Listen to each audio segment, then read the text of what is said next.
નમસ્કાર, હું છું પ્રિયા અને તમે જોઈ રહ્યા છો જનતા કી જાણકારી ન્યૂઝ। નજર કરીએ આજના સમાચાર ઉપર। સુરત શહેરમાં અવારનવાર અકસ્માતની ઘટના સામે આવી રહી છે, ત્યારે એક શહેરીજનના મોત બાદ પોલીસ કમિશનર અનુપમસિંહ ગહેલોતે ટ્રાફિક નિયંત્રણ માટે કડક પગલાં લેવાનો આદેશ આપ્યો। શહેરના રસ્તા પર પ્રતિબંધિત સમયમાં ભારે વાહનોની અવરજવર પર નિયંત્રણ લાવવા માટે ટ્રાફિક વિભાગને સૂચના આપવામાં આવી છે। આ આદેશના પગલે ટ્રાફિક વિભાગે શહેરમાં ભારે વાહનો સામે કડક કાર્યવાહી શરૂ કરી દેવામાં આવી છે। ગતરોજ ટ્રાફિક વિભાગે 29 જેટલા ભારે વાહનોને ડિટેન કર્યા હતા અને 308 વાહનો પર દંડ ફટકારીને યોગ્ય કાર્યવાહી કરવામાં આવી હતી। રિપોર્ટર સુનિલ ગાંજાવાલા, સુરત।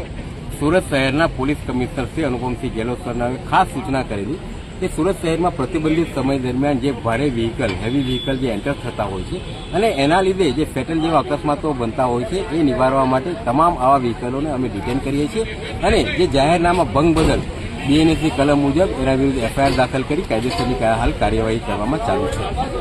પહેલા ને હમણાંની કાર્યવાહીમાં શું તફાવત? પહેલા જે પ્રતિબંધિત સમય દરમિયાન આવતા હતા એને 1000 રૂપિયાનું દંડ આપવામાં આવતું અને વાહનને રિલીઝ કરવામાં આવતું। હવે આવા વ્હીકલોને 207 મુજબ એને અમે ડિટેન કરીએ છીએ, આરટીનો મેમો આવીએ છીએ, જેથી એને ભારે દંડ આવે છે અને બીએનએસની કલમ મુજબ જે પ્રતિબંધિત સમય દરમિયાન થયું છે એના વિરુદ્ધ એફઆઈઆર દાખલ કરીએ છીએ, જેથી એને કોર્ટમાં પણ એને કાયદાકીય રીતે એને સામે ગુનો દાખલ કરવામાં આવે છે।